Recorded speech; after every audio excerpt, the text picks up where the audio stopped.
researchers found that 75% of teens usually say they have good relationships with their parents. This whole idea of, the teen who hates their parents and rebelling and going wild is actually pretty atypical. And actually they found that in research, that kids who have more open relationships where they're actually arguing more are actually less likely to rebel in a specific instance because they know that the parents are actually listening and they're responding. Otherwise, the kid's like, it's just easier not to have the drama. I tell my parent what they want to hear, and then I just do what I want. So arguing is a signal that you're still connected and that they actually care what you think.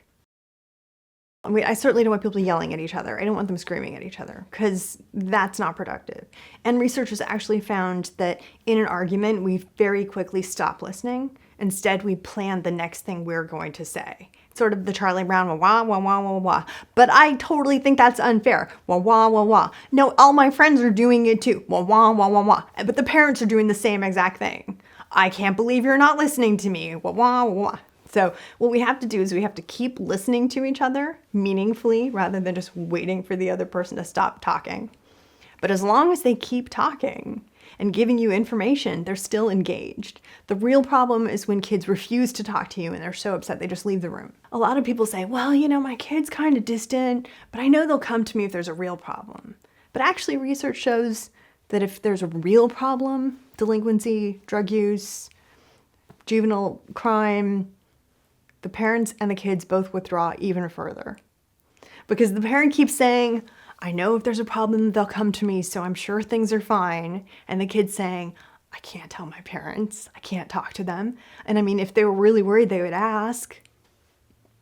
So they actually, if there's a real problem, keep pulling further and further away because neither want to admit it. So the key is you never want to get to that place in the beginning. If you feel like there's an issue, open the door. Say, hey, something you want to talk to me about? If they say no, it may be that privacy thing, but then that's an opportunity to show them you can handle that small thing. That's no big deal. Or even model for them yourselves. I screwed something up.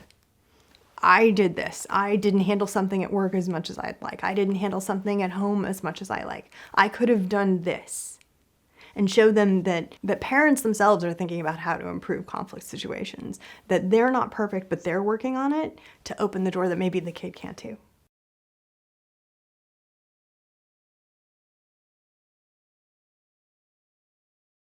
Constant arguing is obviously an indication that there's a problem, but I still think the shift from arguing to withdrawal, just the angry door slam where they don't even want to talk to you anymore, you might think that was an argument, but it wasn't, right? That was that disconnect.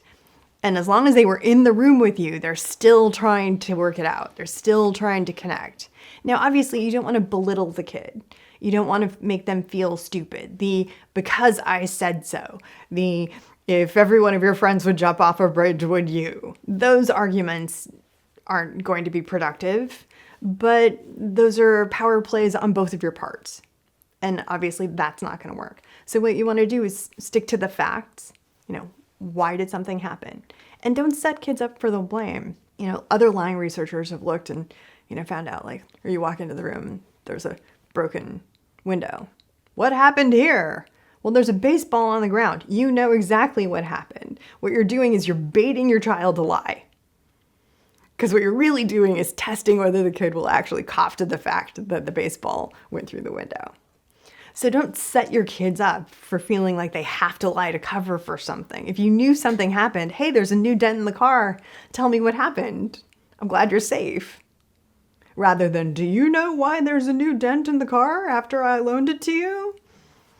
What are you expecting them to say? So stick with problem solving.